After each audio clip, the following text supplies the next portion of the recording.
Hello students, good afternoon all. My name is Kavita Vijay Shinde and today in this lecture we are going to start our next practical from virology and microbial genetics, that is isolation of auxotropic mutants by replica plate technique of E. coli. So we are going to start another practical which is first major practical from virology and microbial genetics, that is isolation of auxotropic mutants by replica plate technique of E. coli. So let's see, the aim of practical is to isolate mutants of E. coli which are auxotropic for vitamin B12.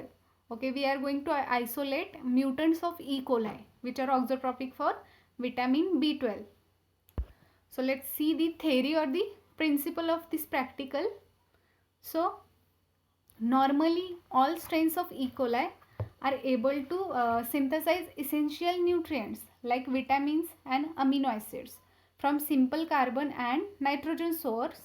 Such strains are called as prototrophs.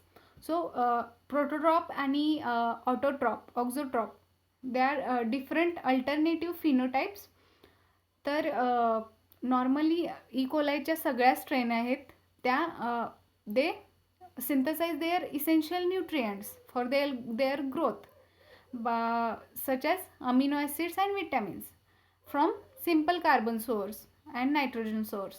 So carbon आणि nitrogen source, for example मीडियामध्ये जर glucose असेल तर bacteria काय करतात, त्यांना carbon और nitrogen source म्हणून युटिलाइज करतात आणि त्यांच्यापासून इसेन्शियल न्यूट्रिएंट्स प्रोड्यूस करतात like vitamins and amino acids for their growth, and such strains are known as a prototrophs. आता ह्याच्या अल्टरनेटिव्ह आहे auxotroph. So auxotrophic mutants are those that have lost their ability to synthesize some essential nutrients such as growth factors from simple nutrients. So auxotrophic mutants असे mutants असतात ज्यांची की ability loss झालेली असते to synthesize essential nutrients for their growth factors. So they cannot utilize simple carbon or nitrogen source present in the medium, so they cannot grow itself, so they require exogenous supply of these nutrients for their growth. म्हणून त्यांना आपण exogenously nutrients supply करतो for their growth, and such auxotropic mutants are not able to grow on a minimal medium. They requires growth factors for their growth. आणि असे auxotropic mutants, they are not able to grow on a minimal medium, so they require growth factors for their growth. And the technique used to isolate such mutants is replica plate technique. तर आपण हे mutants isolate करण्यासाठी आपण use करतो replica plate technique. So this technique, it employs a velvet cloth wrapped on a block or wood. So ह्याच्यामध्ये आपण velvet cloth use करतो, on a block of वूडला तो रॅप केलेला असतो. So with a diameter slightly less than the petri plate. आता आपण जेव्हा रिप्लिका ब्लॉक तयार करतो तेव्हा त्याची diameter it must less than our petri plate, कारण ती पेटरी प्लेटमध्ये फिट व्हायला पाहिजे, म्हणून it should be less than the petri plate. So the piece of velvet cloth act as a inoculating needle and of an exact impression of growth on one petri plate can be transferred from another plate. So replica प्लेटमध्ये velvet क्लॉथचा use केला जातो, जो की velvet cloth काय केलेला जातो, rap केला जातो वुडन ब्लॉकला, आणि त्याची साईज आपल्या पेटरी प्लेटपेक्षा कमी पाहिजे. आणि तो की म्हणजे आपण जशी आता कॉलनी किंवा सस्पेन्शन घ्यायला आपण जर निडलचा यूज करतो, तसं velvet cloth act as a needle, inoculating needle, आणि त्याचं इम्प्रेशन आपण आता एका प्लेटमधून इम्प्रेशन घेऊन आपण ते दुसऱ्या प्लेटमध्ये ट्रान्सफर करू शकतो, म्हणजे एका प्लेटमधून दुसऱ्या प्लेटमध्ये आपण कॉलनी ट्रान्सफर करू शकतो. So this is the replica plate technique and this technique was devised by L. Lederberg and J. Lederberg. So this is the theory or the principle of this practical. Let's see the requirements. So requirements. First requirement is a exponentially growing culture of E. coli. Second one is sterile replica blocks. Then sterile nutrient broth tubes and sterile plates of minimal and complete agar medium. So we require both minimal medium and complete agar medium. Then alcohol spreader, UV chamber, then black pepper and pipettes. So these are the requirements of this practical. So let's see the composition of minimal agar and complete agar. So first composition of minimal agar. So minimal agar requires ammonium citrate 0.3 gram, then glucose 1 gram, lactose 0.3 gram, then K2HPO4 0.04 gram, then agar 3 gram, and distilled water 100 ml and pH 7.2, which is basic. And the composition of complete agar medium is the first one is minimal agar medium, which is म्हणजे आपण minimal अगार media 90 ml घेतो, त्याच्यामध्ये आपण 10 ml vitamin B12 घालतो. The vitamin B12चं concentration कसं आहे तर 100 microgram per ml आहे. तर 100 मायक्रोग्रॅम पर ml म्हणजे त्याचं आपल्याला कन्वर्जन करायला पाहिजे mg मध्ये, मायक्रोग्रॅमचं मिलीग्रॅममध्ये. तर 100 मायक्रोग्रॅम पर ml आहे, तर 1 mg म्हणजे 1000 microgram. So 0.1 microgram per ml. So इथं आता आपल्याला 10 ml आपण सोल्युशन बनवायचं आहे विटॅमिन B12चं. सो 1 मायक्रोग्रॅम आपण घालायचं 10 ml मध्ये. 10 ml मध्ये 1 मायक्रोग्रॅम विटॅमिन B12 स्टॉकमधला घालायचा. सो हे झालं 10 ml vitamin B12 solution 100 microgram per ml. So म्हणजे आपला मिनिमल अगार मीडियम झाला 100 ml चा आणि कंप्लीट अगार मीडिया झाला 100 ml. So let's see the procedure of this practical. How actually we run this practical is first a suspension of fresh culture of E. coli was prepared in a sterile saline water tube to obtain suitable density. First काय करायचं, E. coliचं suspension prepare करायचं in a sterile saline water tube. So this suspension was taken in a sterile plates and exposed to UV light for 0.1% UV survival dose. तर आपण हे suspension आपण E. coliचं prepare केलं आहे ते आपण पेट्री प्लेटमध्ये घ्यायचं आणि त्याला एक्सपोज करायचं UV लाईटला. तर आपण आता हे सस्पेन्शन प्लेटमध्ये का घेतलं आहे तर सगळे ऑर्गॅनिझम एक्सपोज व्हावेत UVला. आता जर आपण ट्यूब एक्सपोज केलं UVला तर सगळ्या सेल्स कॉन्टॅक्टमध्ये येणार नाहीत UV लाईटच्या. So we use petri plates sterile petri plates to expose UV light for 0.1 UV survival dose. And then आपण हे एक्सपोज केलेलं 0.1 ml of exposed culture was inoculated in sterile nutrient broth tubes and incubated at 37 degree centigrade for 24 hours for completing phenotypic lag phase. आता lag phase म्हणजे lag phase is a growth phase of organism. म्हणजे lag फेजमध्ये ऑर्गॅनिझमचा number खूप प्रमाणात multiply होतात, म्हणजे ते divide होतात आणि ते त्यांची ग्रोथ फास्ट होते in a lag phase of growth. So आपण काय केलं 0.1 ml जे एक्सपोज केलं UVला त्यातलं 0.1 ml कल्चर घेतलं, ते स्टराईल NB ब्रॉथमध्ये टाकून दिलं आणि इन्क्युबेट केलं for 24 hours at 37 degree centigrade for completing the phenotypic lag phase. So आपण त्या हे बॅक्टेरियाना एनरिचमेंटसाठी ठेवू दिलं for 24 hours at 37 degree centigrade. And after inoculation, the culture from phenotypic lag phase. आता phenotypic lag phase आपल्याला भेटला आहे after 24 hours. The tube were diluted by transferring 10 ml of suspension. Sorry, इधर 10 ml नहीं है, 0.1 ml of suspension to sterile 10 ml of nutrient broth tubes. आता जे आपण न्यूट्रिएंट ब्रॉथमध्ये 0.1 ml घालून जे एनरिच केलेलं लॅग फेजसाठी, म्हणजे त्याची लॅग फेज कंप्लीट होण्यासाठी जे ठेवलं होतं, त्यातून नंतर आपण 0.1 ml घेतलं सस्पेन्शन, म्हणजे डायल्यूट करण्यासाठी घेतलं आणि परत 10 ml न्यूट्रिएंट ब्रॉथ ट्यूबमध्ये ॲड केलं. आणि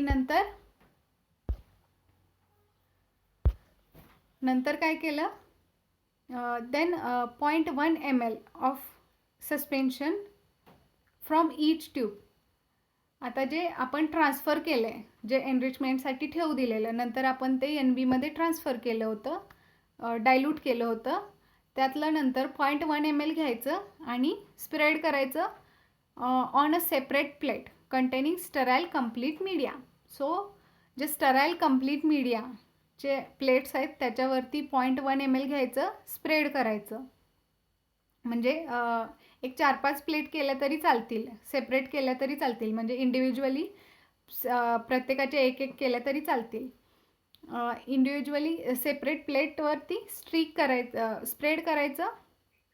आणि after spreading the plates were incubated at 37 degree centigrade for 24 hours.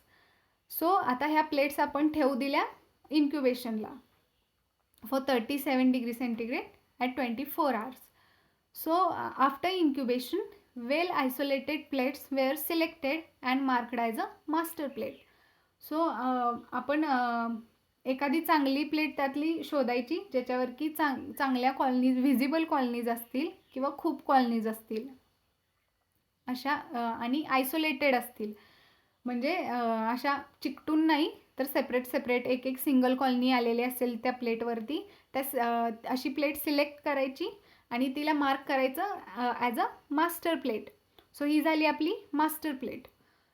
So आता आपण काय करणार आहे, ह्या मास्टर प्लेटची रिप्लिका करणार आहे on minimal agar plate. So replica of same master plate was carried out on sterile minimal agar plate. आता आपण जो रिप्लिका ब्लॉक आपण यूज करणार आहे तो आपण प्रेस करायचा इन अ मास्टर प्लेट आणि तो नंतर प्रेस करायचा कशावरती, स्टराईल मिनिमल आगार प्लेटवरती. म्हणजे मास्टर प्लेटचं इम्प्रेशन पाडायचं आहे आपण मिनिमल आगार प्लेटवरती. तर ही झाली replica plate method. So these replica plates were incubated, आणि ह्या प्लेट्स नंतर आपण काय केलं, इन्क्युबेशनला ठेवून दिल्या. After replica these replica plates किंवा minimal agar plates were incubated at 37 degree centigrade for 24 hours. आणि जेव्हा आपण हे मिनिमल आगारच्या प्लेट्स ज्या की रिप्लिका केले त्यांचं जेव्हा आपण ह्या इन्क्युबेशनला ठेवतो त्याच टाईमला आपण काय करायचं, आता ही मास्टर प्लेट तर आपली तयार आहे, म्हणजे त्याच्यावर कॉलनीज आधीच प्रेझेंट आहेत कारण त्याला आपण आधीपासनं इन्क्युबेट केलं आहे. तर आपल्याला आता ही मास्टर प्लेट लागणार आहे फॉर अ कंपॅरिझन. सो आपण काय करायची, मास्टर प्लेट ब्लॅक पेपरमध्ये रॅप करायची आणि ठेवून द्यायची रेफ्रिजरेटरला. सो मास्टर प्लेट आपण रिप्लिका प्लेट ठेवून दिली इन्क्युबेशनला आणि मास्टर प्लेट आपण रेफ्रिजरेटरला ठेवून दिली. So after incubation after 24 hours the incubation of replica plates were compared with the master plate to find auxotropic mutants of E. coli. So after incubation काय केलं, त्या प्लेट्स कंपेअर केल्या, रिप्लिका प्लेट आणि complete मीडियाची plate, म्हणजे minimal मीडियाची plate आणि complete मीडियाची plate compare केली की colonies किती कॉलनीज प्रेझेंट आहेत किंवा किती कॉलनीज अब्सेंट आहेत, किंवा म्युटंट्स कुठले आहेत, वाईल्ड टाईप कुठले आहेत, किंवा त्यांना ग्रोथसाठी कोणता फॅक्टर रिक्वायर आहे ते. आता आपण कंप्लीट मीडिया ह्याला का म्हटलं? कंप्लीट मीडियामध्ये विटॅमिन B12 प्रेझेंट आहे. Vitamin B12 which is required for, म्हणजे असं समजलं की म्हणजे त्यांनी असं म्हटलं की there are some mutants of E. coli ज्यांना की विटॅमिन B12 लागतो ग्रोथसाठी. दे डू नॉट यूज, म्हणजे मिनिमल मीडियामध्ये मिनिमम अमिनो ॲसिड्स वगैरे असणार, म्हणजे ऑर्गॅनिक कंपाऊंड्स मिनिमम असणार, जे की तो स्वतः यूज करू शकत नाही. तर त्यांना बाहेरून आपण एक सोर्स द्यायला लागतो मॉलिक्युल्सचा, which is vitamin, for example vitamin B12, जो की आपण कंप्लीट मीडियामध्ये घातला आहे. So by using vitamin B12 they produce, they grow on this media. So आपण त्याच्यावरून ते कम्पेअर करायचं की कुठले म्युटंट्स आहेत, किंवा हे असे इकोलायचे असे म्युटंट्स पण आहेत की त्यांना हा ग्रोथ फॅक्टर लागतो for their growth. So let's see the observation. आता ऑब्झर्वेशन बघायच्या आधी आपण ऑब्झर्वेशन डायग्रॅम बघूया. तर ही झाली कंप्लीट मीडियाची diagram. Complete agar medium, there is a comparison between complete agar medium and minimal agar medium, which is complete agar मीडियमलाच आपण मास्टर प्लेट असं म्हणतो आणि मिनिमल अगार मीडियमच्या प्लेटलाच आपण रिप्लिका प्लेट असं म्हणतो. सो आपल्याला मास्टर प्लेटवरती दिसतंय देअर आर सम कॉलनीज. तर तिथे नेम केले ऑक्झोट्रॉपिक म्युटंट्स रिक्वायरिंग विटॅमिन B12. तेच त्यांनाच आपण ऑक्झोट्रॉपिक म्युटंट्स म्हणतो because they require vitamin B12 for their growth. आणि तेच आपण जर रिप्लिका प्लेटवरती बघितलं किंवा मिनिमल अगार मीडियाच्या प्लेटवरती बघितलं तर तिथं limited carbon source, nitrogen source आहेत, म्हणजे मिनिमम कॉम्पोनंट्स आहेत जे की त्याला हेल्प करत नाहीत for their growth. So there is a absence of growth, म्हणजे वरच्या प्लेटवरती ज्या कॉलनीज प्रेझेंट आहेत त्याच कॉलनीज खालच्या प्लेटवरती अब्सेंट आहेत. कारण आपण सेम प्लेटची रिप्लिका घेतली म्हटल्यावरती जशी मास्टर प्लेटवरती ग्रोथ आली तशीच आपल्याला रिप्लिका प्लेटवरती पण ग्रोथ यायला पाहिजे. पण there are some colonies are absent on replica plate. So ह्यावरून आपण असं ॲज्युम केलं की they are auxotrophic mutants. They require vitamin B12 for their growth and they does not grow on replica plate on minimal agar medium. So observation is the out of 19. आता तिथं colony आपण एखादी plate आपण select केले त्याच्यावरती सगळ्या colonies आपण count केल्या. So out of 19 5 colonies wear not observed on replica plate. So ज्या मास्टर प्लेटवरती ज्या कॉलनी प्रेझेंट होत्या त्या रिप्लिका प्लेटवरती कॉलनी प्रेझेंट नाही आहेत. So which were grown on master plate. So आपण हे ऑब्झर्वेशनमध्ये टाकून दिलं की there are auxotrophic mutants. So result is auxotrophic mutants of E coli requiring vitamin B12 were isolated. So आपल्याला ऑक्झोट्रॉपिक म्युटंट्स आयसोलेट झाले. सो मी परत एकदा सांगते, auxotrophs and prototrophs are alternative phenotypes. So auxotrophs are the organisms that are unable to produce a particular organic compound requiring for their growth, while prototrops are the organisms that can synthesize all organic compounds requiring for their growth from inorganic compounds. So vitamin can act as a enzyme cofactor. So by using vitamin they can grow on this media. So त्यांनाच आपण ऑक्झोट्रॉपिक mutants असं म्हटलं आहे. So हे झालं आपलं practical. Isolation